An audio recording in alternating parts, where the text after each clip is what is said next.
Hello everyone. इस video में हम क्लोजर से रिलेटेड ही कुछ थ्योरम्स करेंगे। तो उसकी स्टेटमेंट क्या है? If A and B are arbitrary subsets of real numbers. अगर आपके पास ए और बी कोई दो आर्बिट्रेरी सबसेट है रियल नंबर्स के, देन उसमें हमने 5 पार्ट प्रूफ करने हैं। एक तो फाई का क्लोजर फाई के इक्वल रहेगा।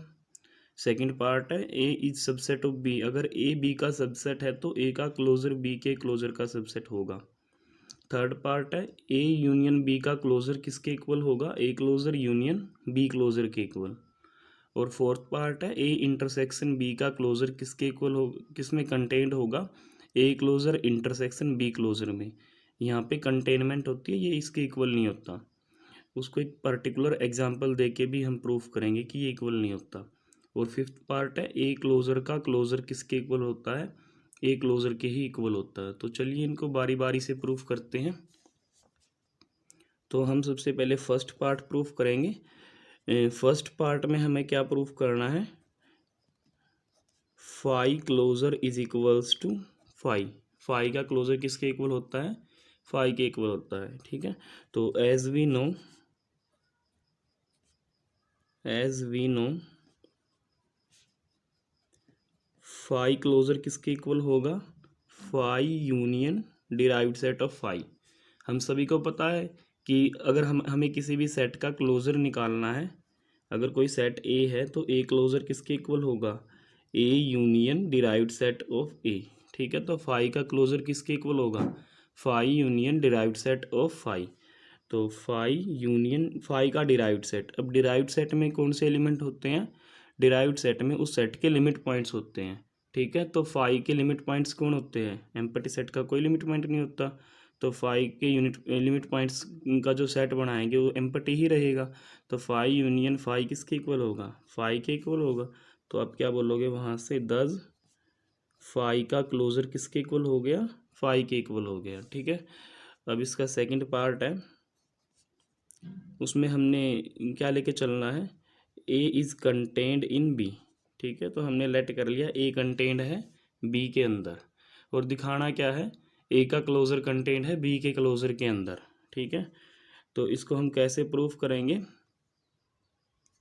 तो यहाँ पे हम क्या करेंगे, एक एलिमेंट लेंगे ए क्लोजर से और उसको बी क्लोजर में बिलोंग कराएंगे, तो ए क्लोजर बी क्लोजर में कंटेंट होगा। ठीक है, तो यहाँ पे हमें प्रूफ क्या करना है? बेसिकली राइट टू प्रूफ क्या रहेगा? A closure is contained in B closure. ठीक है, तो इसके लिए हम क्या करेंगे? हम लेट कर लेते हैं x belongs to A closure. हमने एक एलिमेंट पिक किया ए क्लोजर से। अब एक्स ए क्लोजर में है, तो अब हम इस पे डेफिनेशन लगाएंगे। एक्स ए क्लोजर में है तो हम इस पे उसकी डेफिनेशन लगाएंगे। बाय डेफिनेशन, डेफिनेशन क्या थी? Every neighbourhood of x contains elements of A.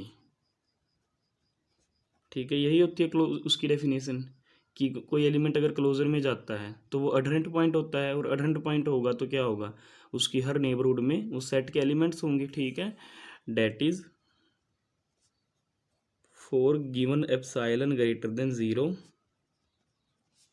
ठीक है, for given epsilon greater than zero, x minus epsilon x plus epsilon का जो इंटरसेक्शन होगा ए के साथ वो किसके इक्वल होगा? नॉट इक्वल्स टू फाइव होगा। X minus epsilon x plus epsilon का इंटरसेक्शन ए के साथ नॉट इक्वल टू फाइव होगा, क्योंकि इसने बोला एवरी नेबरहुड, हर एक नेबरहुड, मतलब एप्साइलन की कोई भी वैल्यू आप यूज़ करो, आप एक्स माइनस एप्साइलन और एक्स प्लस एप्साइलन करके ओपन इंटरवल बनाओगे तो उसका इंटरसेक्शन ए के साथ नॉट इक्वल टू फाइव है। This implies x minus epsilon x plus epsilon intersection with B is also not equals to five. ऐसा क्यों लिखा हमने? क्योंकि देखो ए किसका सबसेट था? ए बी का सबसेट था। ठीक है, इस सेट का ए के साथ intersection not equals to five है, मतलब इस सेट के अंदर ए का कोई ना कोई एलिमेंट जरूर है। अब ए के एलिमेंट तो बी के अंदर है सारे के सारे, क्योंकि ए बी का सबसेट है, तो ऐसा बोल सकते हैं हम कि इस सेट के अंदर बी के भी एलिमेंट्स हैं, तो बी के साथ इसका इंटरसेक्शन क्या होगा? नॉट इक्वल्स टू फाइव होगा। ठीक है, this implies x belongs to B closure. तो ये डेफिनेशन बनेगी दोबारा से कि अगर कोई सेट एलिमेंट किसी सेट के क्लोजर में बिलोंग करता है तो उसी की डेफिनेशन है ये कि उसकी हर neighbourhood for given epsilon greater than 0 x minus epsilon x plus epsilon का इंटरसेक्शन b के साथ नॉट इक्वल्स टू फाई है। तो x कहाँ बिलोंग कर गया, b के क्लोजर में बिलोंग कर गया है। ठीक है, और हमने x कहाँ से पिक किया था, हमने x पिक किया था a के क्लोजर से। ठीक है, तो हम यहाँ से क्या बोल सकते हैं, दस x belongs to a closure implies x belongs to b closure। ठीक है, तो this implies a closure is subset of b closure। तो यही हमने इस पार्ट में प्रूफ करना था। ठीक है, अब इसका थर्ड पार्ट करते हैं। थर्ड पार्ट में हमने क्या प्रूफ करना था कि ए यूनियन बी का जो क्लोजर है वो किसके इक्वल होगा, A closure union B closure के इक्वल होगा। तो हमें यहाँ पे प्रूफ क्या करना है, राइट टू प्रूफ है ए यूनियन बी का क्लोजर किसके इक्वल है, A closure union B closure के इक्वल है। ठीक है, तो दोनों तरफ से कंटेनमेंट दिखाएंगे इसमें, एक बार तो लेफ्ट साइड को राइट साइड का सबसेट दिखा देंगे और दूसरी बार राइट साइड को लेफ्ट साइड का सबसेट दिखा देंगे, तो उससे ये दोनों एक दूसरे के इक्वल हो जाएंगे। ठीक है, तो as we know A is contained in A union B. ठीक है, हम सभी को पता है ए कंटेन्ड होता है ए यूनियन बी में। ठीक है, this implies A closure is contained in A union B का क्लोजर। ऐसा क्यों लिखा, जो हमने अभी सेकंड पार्ट किया था। सेकंड पार्ट में देखो क्या लिखा हुआ है, अगर एक सेट दूसरे सेट का सबसेट है तो उसका क्लोजर उस दूसरे सेट के क्लोजर का भी क्या बनेगा, सबसेट बनेगा। और यहाँ पे ए इस सेट का सबसेट है तो ए का क्लोजर इस सेट के क्लोजर का क्या बनेगा, सबसेट बनेगा। और ऐसे ही सेम बात हम लिखेंगे बी के लिए, बी कंटेंट होगा ए यूनियन बी में। ठीक है, अब बी ए यूनियन बी में कंटेंट होगा तो इसका मतलब बी का क्लोजर किस में कंटेंट होगा, ए यूनियन बी के क्लोजर में कंटेंट होगा। अब देखो ये भी चीज़ इसमें कंटेंट है, ये भी चीज़ इसी सेट में कंटेंट है, मतलब ये दोनों चीज़ इस सेट में कंटेंट है, तो दोनों से हम क्या इम्प्लाई कर सकते हैं, इनका जो यूनियन रहेगा A closure union B closure, वो कंटेंट होगा किसमें, ए यूनियन बी के क्लोजर में कंटेंट हो जाएगा। ठीक है, तो यहाँ से हमने एक पार्ट प्रूफ कर दिया कि ये जो राइट साइड यहाँ पे लिखी हुई है ये लेफ्ट साइड का क्या बनेगी, सबसेट बनेगी। ठीक है, इसको हम स्टार नाम दे देते हैं। अब हमें लेफ्ट साइड को राइट साइड का सबसेट दिखाना है, तो उसके लिए हम क्या करेंगे, यहाँ से एक एलिमेंट पिक करेंगे, उस एलिमेंट को वहाँ बिलोंग करा लेंगे। तो let x belongs to A union B का क्लोजर, हमने क्या मान लिया, एक्स कहाँ से बिलोंग करता है, ए यूनियन बी के क्लोजर से बिलोंग करता है। ठीक है, this implies x is an adherent point, adherent point को मैंने शॉर्ट फॉर्म में एडीपी लिखा है, x is an adherent point of A union B.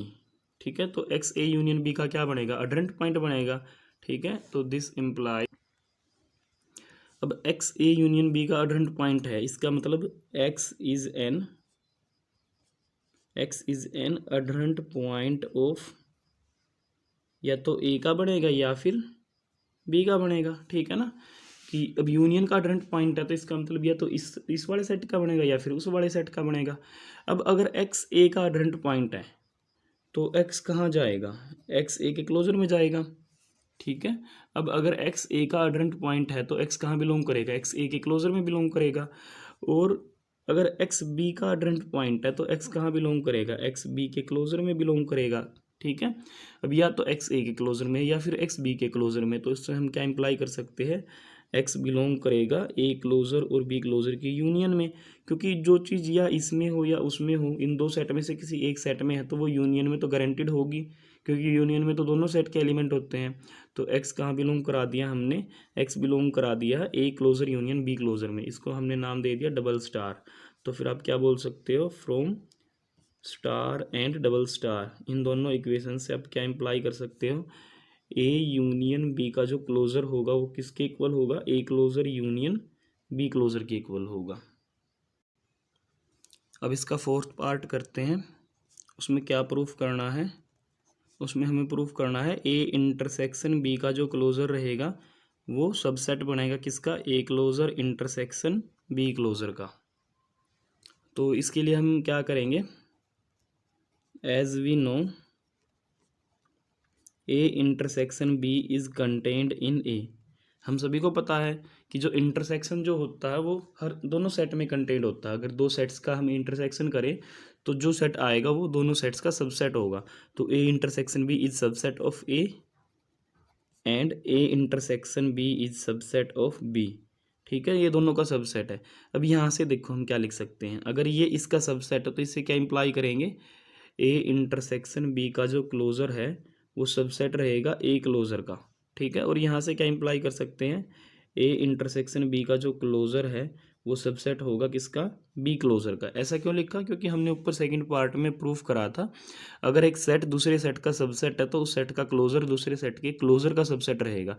और इस चीज़ से हम क्या इम्प्लाई कर सकते हैं, देखो ये जो सेट है ये इसका भी सबसेट है, इसका भी सबसेट है। लेफ्ट साइड में सेम चीज़ लिखी हुई है, ये जो सेट लिखा हुआ है लेफ्ट साइड में इन दोनों सेट्स का सबसेट है। और जो चीज़ दोनों सेट्स में कंटेंड है वो उनके इंटरसेक्शन में भी जाएगी।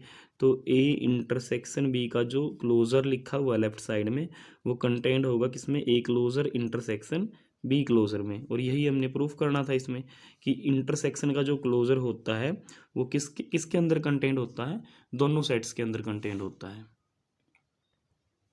अब इसमें एक छोटा सा रिमार्क करेंगे हम, जैसे हमने डिराइव्ड सेट की थ्योरम में किया था। रिमार्क क्या है कि ए इंटरसेक्शन बी का जो क्लोज़र है वो इक्वल नहीं होता ए क्लोज़र इंटरसेक्शन बी क्लोज़र की। ठीक है, ये आपस में इक्वल नहीं होती, ये खाली कंटेंड होते हैं। तो इसके लिए हम एक काउंटर एग्जांपल देंगे यहाँ पे। ठीक है, तो काउंटर एग्जांपल में हमने लेट कर लिया, ए को हमने लेट कर लिया है 3,4 और बी को हमने लेट कर लिया है 4,5। ठीक है, एंड बी इक्वल्स टू 4,5। तो यहाँ से हम निकाल लेंगे ए इंटरसेक्शन बी। ठीक है, ए इंटरसेक्शन बी क्या होगा, ए के अंदर जो एलिमेंट्स है वो 3 और 4 के बीच के सारे रियल नंबर्स है और बी के अंदर 4 और 5 के बीच के सारे रियल नंबर्स है। तो इनका इंटरसेक्शन क्या बनेगा, एम्प्टी सेट बनेगा। ठीक है, क्योंकि यहाँ पे 4 इंक्लूड नहीं है, वहाँ पे भी इंक्लूड नहीं है 4, तो 4 तो किस दोनों में है ही नहीं, इसमें 4 से छोटे एलिमेंट है, इसमें 4 से बड़े एलिमेंट है, तो कॉमन कुछ भी नहीं हुआ। ठीक है, अब हम निकालते हैं इनके क्लोज़र। तो ए क्लोज़र क्या आएगा, 3,4 का क्लोज़र क्या होगा, 3,4 का क्लोज़र होगा close interval 3,4 and B closure क्या होगा, क्लोज इंटरवल 4,5। क्लोज़र कैसे निकालते हैं वो मैंने पहले की वीडियोस में आपको बताया है, तो आप वहाँ से सीखे क्लोज़र निकालते कैसे हैं, इजी सा कंसेप्ट है। अब यहाँ से निकाल लो ए इंटरसेक्शन बी का क्लोज़र भी निकाल लो, इसका ए इंटरसेक्शन बी का। तो वो क्या होगा, एम्प्टी सेट का क्लोज़र क्या होता है, एम्प्टी सेट ही होता है। थोड़ी देर पहले हमने पहले ही पार्ट में प्रूफ किया था। अब इंटरसेक्शन भी तो एम्प्टी सेट है तो क्लोज़र भी एम्प्टी सेट होगा। ठीक है, अब इसका इंटरसेक्शन निकाल लो, ए क्लोज़र इंटरसेक्शन बी क्लोज़र। तो वो क्या होगा, देखो 3,4 है यहाँ पे 4,5 है, क्लोज इंटरवल, ये भी क्लोज इंटरवल, मतलब इसमें 4 इंक्लूड है, इसमें 4 इंक्लूड है। एक 4 ही ऐसा एलिमेंट है जो दोनों सेट्स में इंक्लूड है। तो यहाँ पे जो इंटरसेक्शन बनेगा वो क्या बनेगा, सिंगलटन सेट 4 बनेगा। ठीक है, और ये आपका इंटरसेक्शन का क्लोज़र है और ये क्लोजर्स की इंटरसेक्शन है। ठीक है, तो यहाँ से आप क्लियरली बोल सकते हो, clearly A intersection B closure is not equals to A closure intersection B closure and A intersection B closure is contained in A closure intersection B closure. क्योंकि देखो ये फाई है जो ये इसके इक्वल थोड़ी है, तो आप यहाँ से इसको मना करोगे कि इक्वल नहीं है, पर फाई इसका सबसेट है, फाई है जो वो सबसेट है किसका, सिंगलटन 4 का। क्यों, क्योंकि एम्प्टी सेट हर एक सेट का सबसेट होता है।